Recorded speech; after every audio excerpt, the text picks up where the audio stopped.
Welcome back to County Board Wrap-Up with Mary Hynes, who has been explaining the budget process to us. So Mary, give us the nitty-gritty. Okay. What was the bottom line on the FY 2016 budget? How big a budget is it? Well, it's about 1.2, almost $1.2 billion, of which 451 and change goes over to the school system to support our incredible education. That's almost half the budget. Yeah, a little bit, between a half and a third, absolutely, when you look at the whole thing. So yeah, we value education, and that's one of the things I would say about this budget overall, is it's based on values. You know, you put money into the things that you believe in. That's really the truth of budgets. So we value schools tremendously. The board put some extra money into economic development this year in an effort to sort of move into a new era of how we're going to attract business and differentiate our economy, diversify our economy. We also put money into public safety, more sheriff's deputies, money to support the circuit court, salary supplement for our public defenders, mental health services at the jail, more police details in Clarendon and in Roslyn. And in Roslyn during the day when we've really been having trouble with a gridlock down there, so we got more police presence there. Those are really important ones, but we also heard about bikes from the community, and we heard about our fresh air program, the importance of those things as well. So really a live of our values. So would you say that the public input that went into this budget did affect some of the decisions the board made in the end? It certainly did. As I said earlier, the manager brought us a budget that was predicated on no tax increase, but she also brought us $4 million worth of potential cuts for us to consider as we're trying to figure out how to cover the schools and do a variety of other things. And some of the things on that cut list, that potential cut list, engendered a huge amount of community support, and the board decided not to cut them. Primary among that programming and construction money for our bicycle and pedestrian programs, and the sustainability work that we do around houses and planning for the future that's kind of encapsulated in our Fresh Air program. We also heard from a lot of people who thought the Animal Welfare League needed another animal control officer, and we funded that as well. And why was that? Why did they think we needed another animal control officer? Well, you know, we have so many people in Arlington, and they certainly do love their pets. And, and we've got a great partner in the Animal Welfare League. That's actually who hires the animal control officers. And they had been looking at their statistics and the number of calls they were getting, and was really on the rise. And so we really needed another one, and so we funded it. But you did take some significant cuts too, We did. The most obvious cut, obviously, is the closing of Artisphere, the winding down of Artisphere, and the arts programming will be over on June 30th of this year.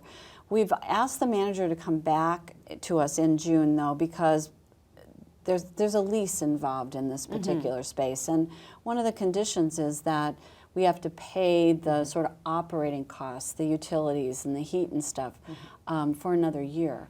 So we have to put some more money in, and we're really trying to, we've asked the manager to go look and see if we can find a way to make use of the space, but not as the Artisphere over this period of time that we have to pay for it. And there's some tech companies and some other people who've begun to kind of put some ideas together. We're hopeful that we can get some value for the community over fiscal year 16, either in the tech field or in the marketing of space and stuff. But that was the biggest and I think the hardest for the board members to take.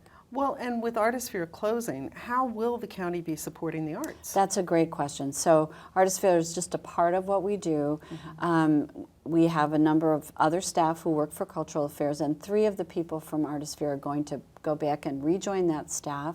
We have a fabulous new director of cultural affairs who's come from a place where they do lots of art out in the community. And so she's got some really neat ideas. And the Arts Commission, working with the department, will be launching a strategic planning process to really figure out where are we going next with the arts. We were also able at the end to add a small amount of additional arts grants money, which supports our local groups. So the county intends to continue supporting the arts, just in a different way. Absolutely. And you know, there's a lot of great research that says for every public dollar you put in, you generate $7 of other economic activity when arts venues are working properly. Artisphere wasn't doing that for us. It wasn't likely to do that for us at any given time.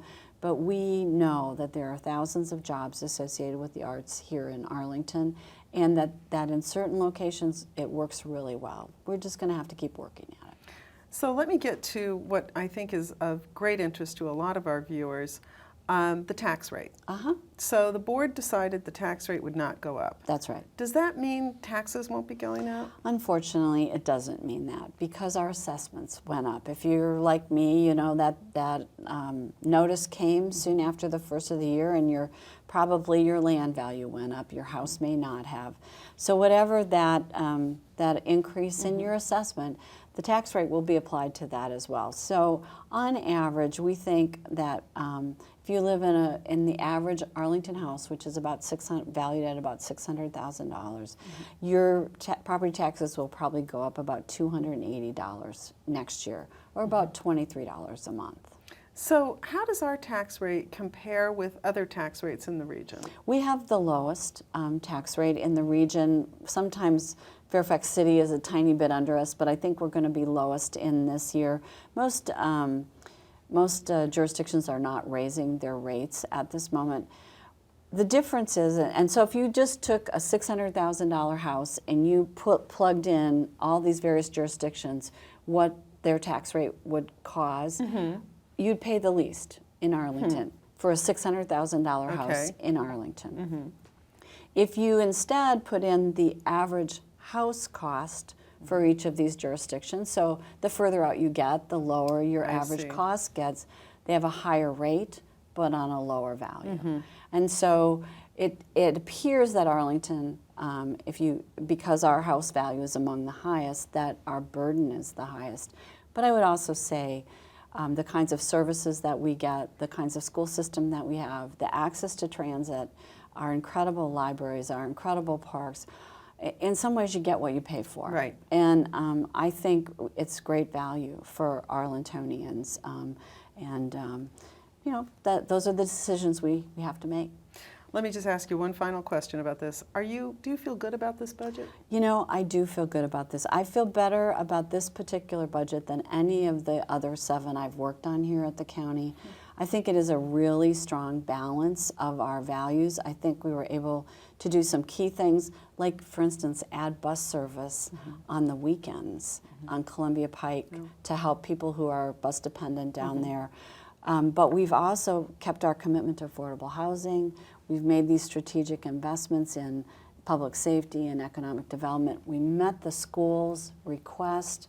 I think this is a very strong budget. Mary, thank you so much for highlighting the budget for us and answering our questions today. If you have more questions about how the county's budget is adopted, email them here at atv@arlingtonva.us or tweet them with the hashtag #CountyBoardWrap, and we'll try to answer them next time. We'll take a short break now, and when we come back, we'll talk about other actions the board took at the April meeting.